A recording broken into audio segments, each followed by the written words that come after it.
The Muslim prayer, often referred to as Salat, is known as the 5 times a day prayer that we see Muslims around the world perform with much vigilance. It is, after all, one of the key pillars of Islam. But having been born into this belief system, I often wondered why the Creator had prescribed this ritual, because I never really felt connected and in turn always questioned my faith. To me, it didn't make much practical sense to stop everything I was doing and start praying like a zombie, repeating words in a language I don't understand, all out of fear of going to hell. So I decided to investigate further by studying what the Quran has to say about this ritualistic prayer called Salat or Namaz. Upon further analysis of the Arabic language and root word lexicons, I found that the word Salat in Arabic means to connect or to contact. Nowhere did it say to pray in a specific way. This just made me ponder more.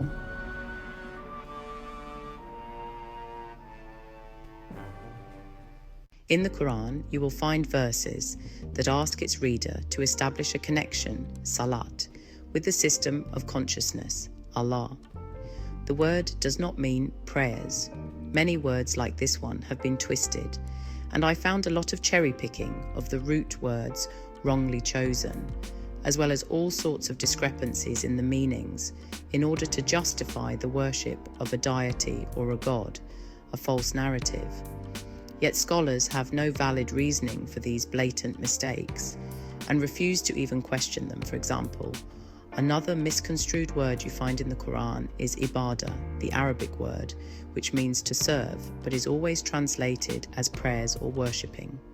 I won't go into what the word Allah actually means fully in this video, but I can tell you that I found from my own research and discernment that Allah means the system of consciousness and not a God, as we are told. We have to know Allah, meaning know the system, because we all have this system within us and is the source of everything. I'm sure if any Muslims are listening to this, they will be shocked and will have an opinion on what I'm sharing as wrong or from the devil or something along those lines, but to their own detriment, all due to their indoctrination. The Quran actually mentions these types and calls them the ones in denial, al-kafirun, popularly twisted to mean infidels or non-Muslims. How misguided they are. But trust me, I'm not the only one who has found this knowledge in the Quran. Others have also done the work too and found the truths. This habit of denying truths due to our conditioning is not just the ill fate of Muslims, but these deniers of truth are to be found in all religions. According to the Quran, this habit of denying is a key characteristic of the shaitan or Satan. He is the master of deceit and delusions, but he is not some demonic entity outside of us, but the negative shadow side inside of us. This is all universal knowledge, and once we have deciphered the true meanings of the words in this holy book, everything makes sense, because it makes perfect sense to me, to be told to serve our conscience at all times rather than doing illogical things, out of fear of a sky god who's waiting to punish us on the day of judgment if we don't worship him 5 times a day or more. Not true. As you can imagine, all this made me think, and within myself I realized that the intelligent universe is asking us to establish a connection with Source. So my quest became about finding methods that I can practice that will ensure my connection with my higher self, my Rabb, is established and stays intact. And as such, there are many ways to establish our connection to Source. Here's just one of many ways I found from my study of the Quran that we can connect with our higher self, which I want to share with you in this video. When I took a deeper look at the verses in the Quranic text regarding the topic of Salat, which is the most used word in the entire text, it does mention some specific times in regards to establishing our Salat and to connect to Source, and that at these specific times of the day, there is great benefit in it for us. However, typically these same verses are used to justify the timing of the mainstream ritualistic namaz, because it talks about Fajr, sunrise, and Maghrib, sunset, as the two main times we can establish our Salat and connect, and how by doing this we cannot even imagine the great benefits we will experience. Muslims waking up at sunrise but perform a ritual prayer and sadly are stuck in worship, rather than striving to enhance their well-being in the present. Many ancient cultures observed this phenomenon too by engaging in a practice known as sun gazing. We seem to have lost this knowledge and palm off anything that doesn't fit the narrative as forbidden or from shaitan. But the fact is that these practices allows us to enhance our mental state, overall well-being, and bring about peace of mind, Islam, removing our anxieties and stress chemicals stored in our bodies. And now, thanks to scientific research, there is much evidence that proves these claims. Did you know that when we stare into the sun at these specific times, it can be highly beneficial to the human being?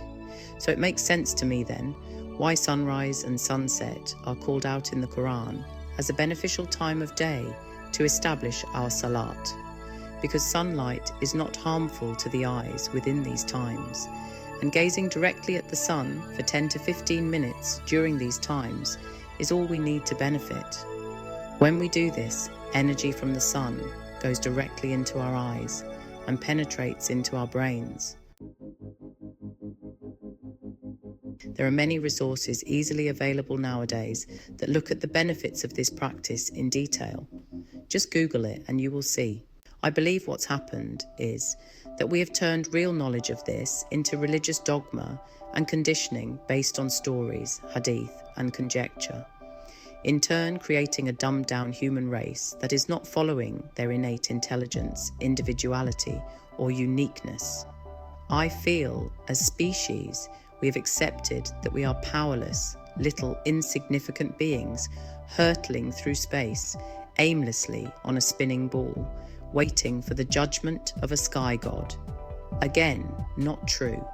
This 5 times a day prayer ritual, which is deemed as one of the 5 pillars of Islam, couldn't be further from the truth of the word Salat. Nowhere do we find any evidence of this practice in the early days of Islam. People seem to leave their logic and reason and accept that Muhammad, peace be upon him, or any other prophet for that matter, would prescribe practices which have no real impact or bearing on us.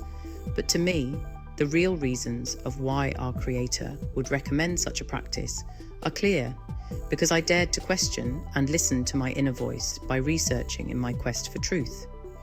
Yet, many remain in a state of cognitive dissonance and dismiss anything outside of what the Islamic clergy or scholars have sanctified, albeit falsely. As one studies further, it becomes clear what the true message is. The Creator wants us to know ourselves and the mechanics of how we work in this physical state, and reminds us of our non-physical reality, or bilgaib, which is the Arabic words for the metaphysical or non-physical inner universe within us.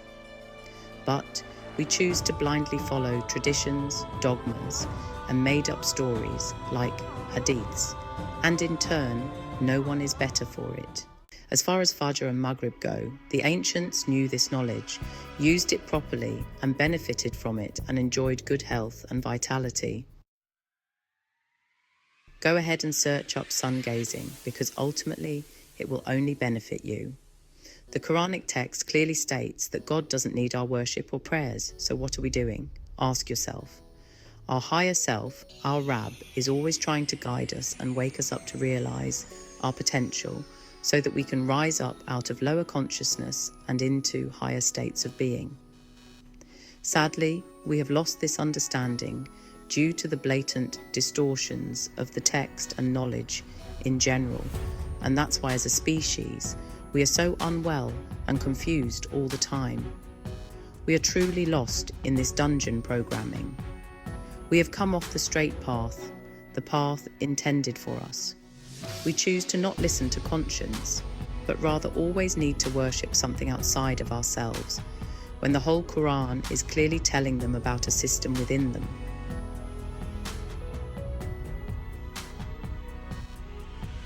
the path of consciousness, is one of knowing ourselves and the realm we find ourselves in, and how to navigate this existence, making sure our experience here is optimal and worth the while. But first, we need to get the right understanding. Know that the practice of sun gazing is one of the many ways we can establish a connection, or salat, with Source, and that there are various ways one can establish this connection, such as meditation, yoga, physical exercise, thinking outside the box, and gaining knowledge. But most importantly, knowing our inner script, our al-kitab, by being true to ourselves. Rather than just branding these practices as haram or pagan, open your eyes and see what your sustainer is telling you. Start purifying yourself through the various connection techniques so that you may reach your highest potential. Wake up, people. This creation is perfectly awesome and waiting for us to learn from it and interact with it. So go ahead and connect with the divine consciousness within you and stop wasting time on unfounded rituals and dogmas. Because your conscience, your Rabb, is worthy of all praise and is the eternal source of all intelligence. Thank you for listening. If you enjoyed watching this video, then please press the like button and subscribe to my channel. Till next time, may peace be with you.